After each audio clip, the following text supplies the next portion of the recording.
Hello, my name is Stephen Gray. I'm an author.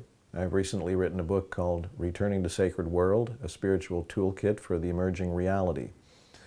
I'm also a lecturer, teacher, and musician. I'm here to speak about the events that are going on the planet these days. Many people are aware, in fact, I suspect most everybody's aware that there's a lot going on now. We're talking about the environmental level. There are a great many extreme environmental events going on, climate change, all kinds of weather anomalies, earthquakes, tsunamis, volcanoes, the like. So we have the planet itself, which is rather disconcerting and unstable these days. At the same time, there are economic issues that are of great concern. In many countries, the middle classes and the lower classes are really suffering these days. National economies are at risk. Then we have social and political upheaval. We see all these events recently in the Middle East are causing great problems. Well, maybe problems isn't quite the word for that, but problems for the old guard, that's for sure. And in social mores, things changing rapidly, same-sex marriage, etc., etc. And even with our technologies, we have to deal with such rapid change that it can be quite confusing for a lot of people. So basically, there's a huge amount of change going on, and it seems unprecedented for so many things to be happening in such a short period of time.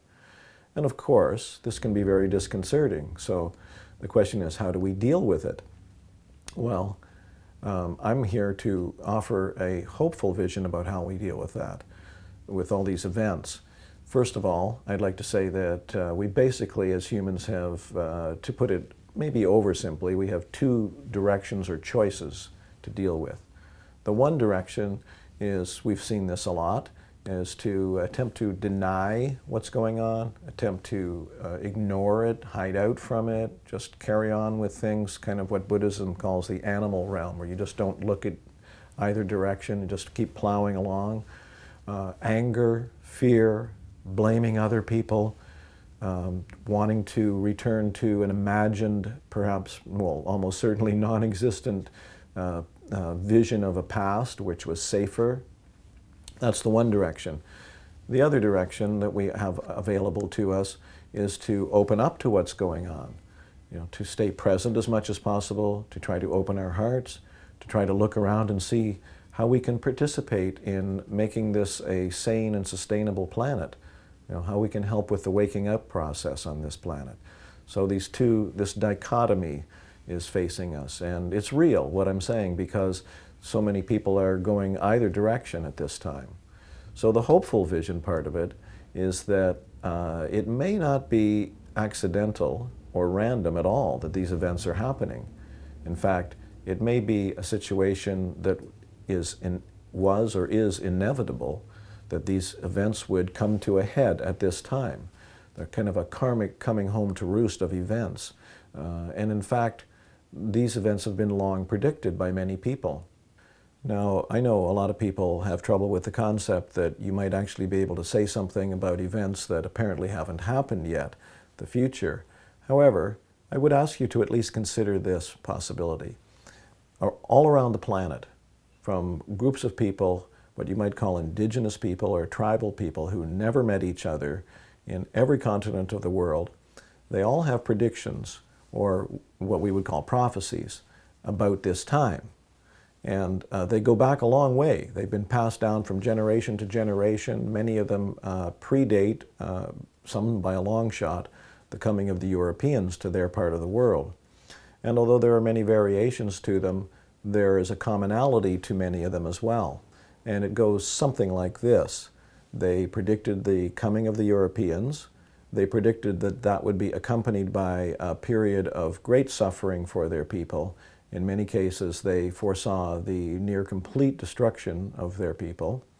At the same time, they often saw that the kinds of events that brought those people there and the kind of mentality that they brought with them would result in an increasing conflict and distress on the planet and in general with the way that things work together and how people work together. And they foresaw often, in fact many cases, that that would come to a head now. And common sense tells us that the karmic roosters have come home at this time as well. So we have these predictions and prophecies from all over the planet that speak about the same kind of scenario. And on top of that, we've had literature, contemporary literature for the last, 20 to 30 years, much of which has spoken about this. And currently, people that you might call visionaries, mystics, deep explorers of the other realms are also getting the same message, that we have come to a crisis point, and to survive and thrive on this planet, we're going to need a radical consciousness change. So, what's the nature of this transformation that we're talking about here? I tend to think, and I'm not alone in thinking this, that the sort of, how would you put it, the most central metaphor or issue of the time is healing. We've created many, many problems. We've fouled our nest. We're in a difficult time period in many respects, and healing is required at every level, from the personal to the planetary. So there's perhaps sort of two streams of this healing that need to take place, this transformation that needs to take place. One you might call the outer, the material level, so to speak. And frankly, I'm extremely encouraged about the kind of things. I pay attention to this, and I see that there's an amazing amount of great work being done on this planet. You know, in the news we tend to hear about the murders and the horrible things that the politicians and the corporations do, and yes, these things are serious. But there are far, far more people on this planet that are doing fantastic things to try to help each other out, to help out the environment, to help each other out in places that need help, like water programs in Africa, food programs, et cetera, et cetera. There's creativity and innovation on this planet that is mind-blowing. So that's important, and there's no shortage of ways for any one of us to get involved in trying to bring about a better world, to bring about a transformed world. So that's the external level.